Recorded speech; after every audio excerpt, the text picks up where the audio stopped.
वीरान जगहों को एक्सप्लोर करना मेरा और मेरे दो दोस्तों माइक और सारा के लिए हमेशा से एक ही रोमांच रहा है।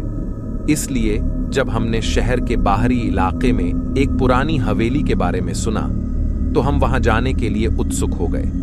हमने वहां एक दोपहर बिताने की योजना बनाई, सिर्फ यह देखने के लिए कि इसमें क्या रहस्य छिपे हो सकते हैं। हम हवेली पहुंचे, हमने कार पार्क करी और अधिक जगह एक्सप्लोर करने के लिए अलग होने का फैसला किया।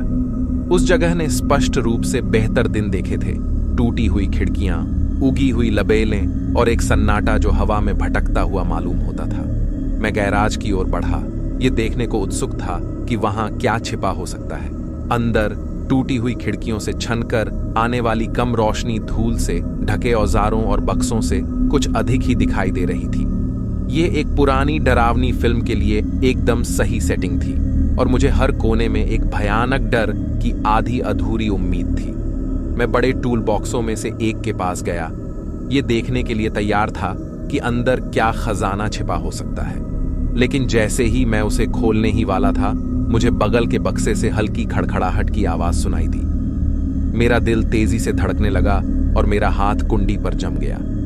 सावधानी से मैंने चूहा या कोई अन्य जीव जंतु मिलने की आधी आशा से बक्सा खोला।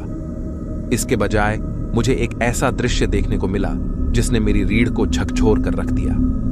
उलझे बालों से ढका एक महिला का सिर धीरे धीरे बक्से से बाहर निकला। उसका चेहरा पीला था, उसकी आंखें चौड़ी थीं और उसकी मुस्कान, वह मुस्कान, यह एक भयानक मुस्कुराहट थी जो अस्वाभाविक रूप से डर पैदा कर रही थी। मैं लड़खड़ाकर पीछे हटा, मेरा दिल जोरों से धड़क रहा था और मैंने झपट कर बक्सा बंद कर दिया। मेरा दिमाग यह समझने के लिए दौड़ने लगा कि मैंने अभी क्या देखा था। यह वास्तविक नहीं हो सकता है ना? शायद यह कोई पुतला था या किसी तरह का विकृत मजाक था। मैंने जल्दी से माइक और सारा को बुलाया, मेरी आवाज डर से कांप रही थी। वे मेरे पास दौड़े, उनके चेहरे पर चिंता के भाव थे। मैंने उन्हें बताया कि मैंने क्या देखा था और उन्होंने घबराहट भरी नजरें एक दूसरे पर डाली। बिना एक पल भी बर्बाद किए हमने गैराज और हवेली से ही बाहर निकलने का फैसला किया। जैसे ही हम संपत्ति के बाहर पहुंचे, हमने इस स्थिति को लॉजिक की नजरों से देखने की कोशिश की। एक लंबी चर्चा के बाद हम अनिच्छा से गैराज में लौटने और बॉक्स खोलने के लिए सहमत हुए, ये देखने के लिए कि क्या अंदर कोई महिला थी, प्रार्थना करते हुए कि यह सब सिर्फ एक बुरा मजाक था। जैसे ही हम सावधानी से गैराज के पास पहुंचे, सन्नाटे में हमारे कदमों की आवाज जोर से गूंज उठी। डर हमारे मन पर हावी हो रहा था। जब हम गैराज के दरवाजे पर पहुंचे तो मैंने एक गहरी सांस ली और उसे धक्का देकर खोल दिया। लेकिन अंदर जो हमने पाया वह हम में से किसी की भी कल्पना से कहीं अधिक भयानक था। गैराज खाली था।